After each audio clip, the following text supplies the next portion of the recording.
జై బాలయ్య, జై బాలయ్య. బాలబాబు గారికి ఎక్కువ ఫ్యాన్స్ ఉన్నారు ఇక్కడ. ಎಲ್ಲರಿಗೂ ನಮಸ್ಕಾರ. ನಿಮ್ಮ ಪ್ರೀತಿಗೆ ಧನ್ಯವಾದಗಳು. ಶ್ರೀ ಎಚ್ ಡಿ ಕುಮಾರಸ್ವಾಮಿ గారు, minister for heavy industries and steel, Shri Sanjay Seth ji, MoS defence, Shri Bharat Mathukumilli, MP Visakhapatnam, Shri Rajasekhar గారు, ఎంపీ కుప్పాల్, శ్రీ కుమార్ నాయక్ గారు, ఎంపీ రాయచూర్, శ్రీ హంపన్న గౌడ గారు, ఎమ్మెల్యే సింధనూర్, శ్రీ బసన గౌడ గారు, ఎమ్మెల్సీ సింధనూర్.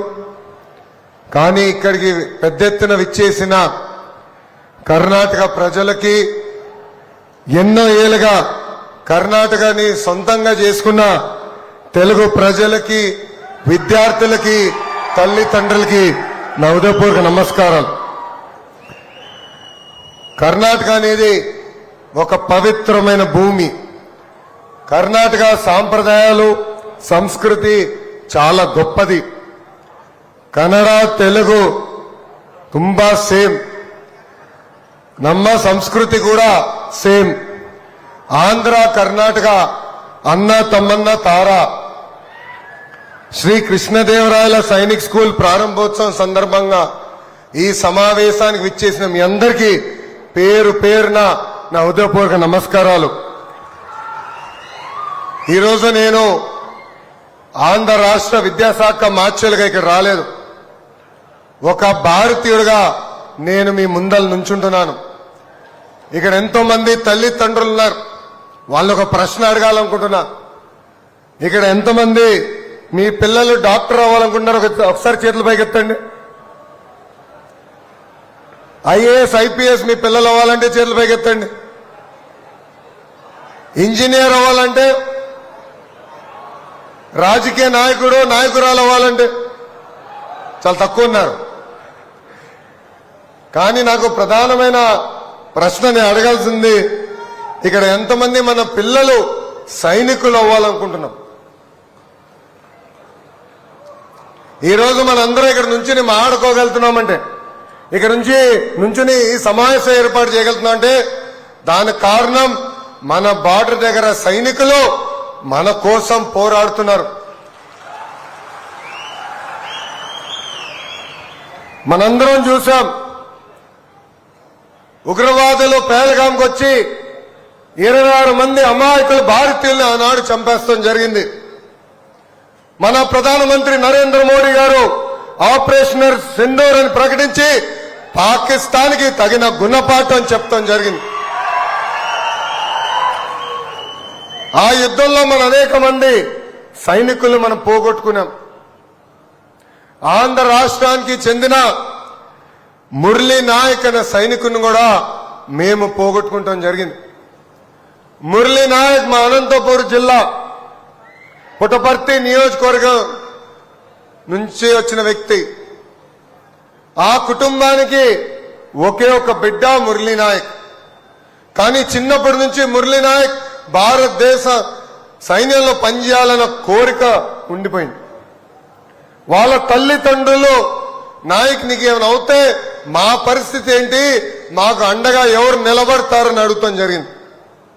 ఆనాడు మురళీ నాయక్ ఒకటే చెప్పాడు, భారతదేశం కోసం నా ప్రాణం పోతే మొత్తం భారతదేశం నాకు అండగా నిలబడుతుందని. మురళీ నాయక్ మన మధ్యలో లేకపోయి ఉండొచ్చు, కానీ మొత్తం భారతదేశం ఆ కుటుంబానికి అండగా నిలబడటం జరిగింది. ఆంధ్రప్రదేశ్ లో నేను ప్రత్యేకంగా వాల్యూ బేస్డ్ ఎడ్యుకేషన్ ఉండాలని కోరుకుంటున్నా. వాస్తవాలు మనం మాట్లాడుకుంటే సమాజంలో విలువలు పడిపోయిన రోజులు మనందరం చూస్తున్నాం.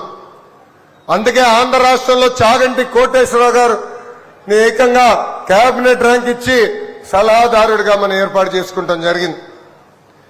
ఆయన రూపొందించిన పుస్తకాల్ని మేము ప్రింట్ చేసి ప్రతి సాటర్డే నో బ్యాక్ డే అయినా సమాజంలో ఏ విలువలైతే మనం ఆశిస్తున్నామో అది పిల్లలకి చెప్తాం జరుగుతుంది. దీంట్లో ప్రధానమైంది నాకు దగ్గరైంది మహిళల్ని గౌరవిస్తాం. తెలుగు వాడక భాషలో మహిళల్ని అవమానిస్తూ కొన్ని పదాలు వాడతాం. గాజులు తొడుక్కున్నావా, చీర కట్టుకున్నావా, అమ్మాయిలాగా ఏడవద్దన్న పదాలు మనం వాడతాం. దీనికి ఫుల్ స్టాప్ పెట్టాల్సిన బాధ్యత ఇక్కడున్న మనందరిపైన ఉంది.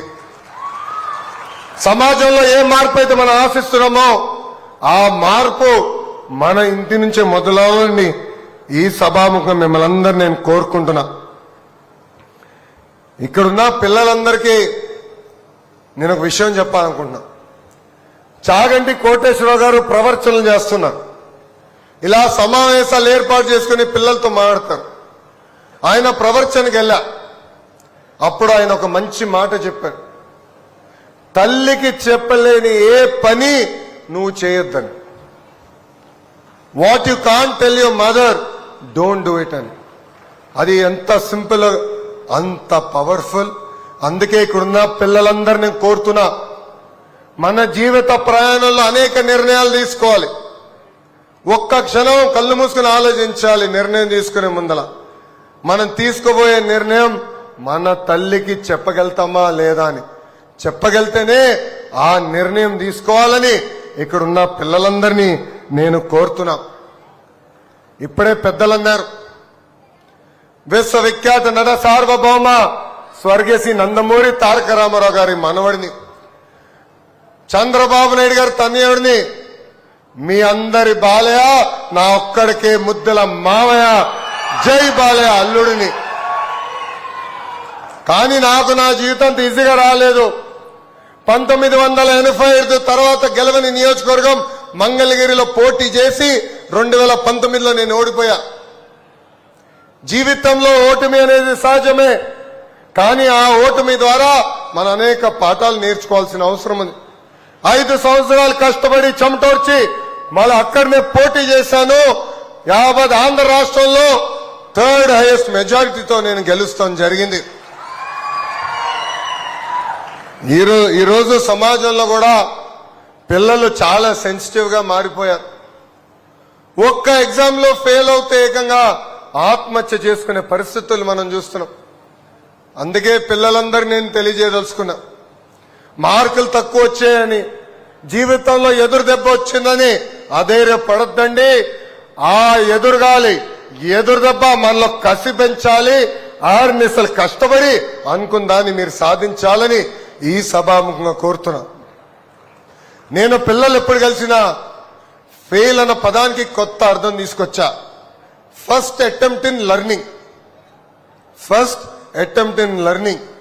సో ఫెయిల్యూర్ అనేది ఇలా ఆలోచించాలని ఇక్కడ ఉన్న పిల్లలందరూ నేను కోరుకుంటున్నా. కర్ణాటక పిల్లలు ತುಂಬಾ ಸ್ಮಾರ್ಟ್, ತುಂಬಾ ಡಿಸಿಪ್ಲಿನ್ ಇದೆ. ನಿಮ್ಮ ಫ್ಯೂಚರ್ ತುಂಬಾ ಬ್ರೈಟ್. ನೀವು India future. Dream big and achieve. Big dreams ಮಾಡ್ಕೊಳ್ಳಿ, ಅದನ್ನ అచీవ్ ಮಾಡಿ. ఈరోజు నేను కర్ణాటకకు వచ్చిన ఆంధ్ర రాష్ట్రానికి వచ్చినట్టుంది. పెద్ద ఎత్తున మీరు నాకు ఘన స్వాగతం పలికారు. ఆంధ్రాలో జన్మించిన వారు ఉన్నారు, కానీ వలసలుగా కర్ణాటకకు వచ్చారు. ఆంధ్రప్రదేశ్ అంటే ఇష్టమైన కర్ణాటకని కన్న తల్లిగా భావించే ఇక్కడ మీరందరూ ఉన్నారు.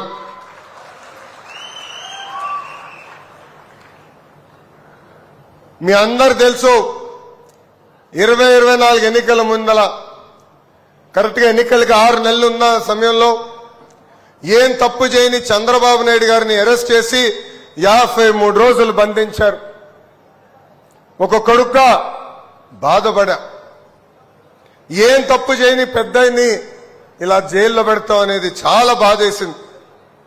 కానీ మాకు మీరు అండగా నిలబడ్డారు. సింధనూరు కానివ్వండి, రాయచూరు కానివ్వండి, అదేవిధంగా గంగావతిలో కానివ్వండి, పెద్ద ఎత్తున మీరు రోడ్డు పైకి వచ్చి మాకు మీరు అండగా నిలబడ్డారు.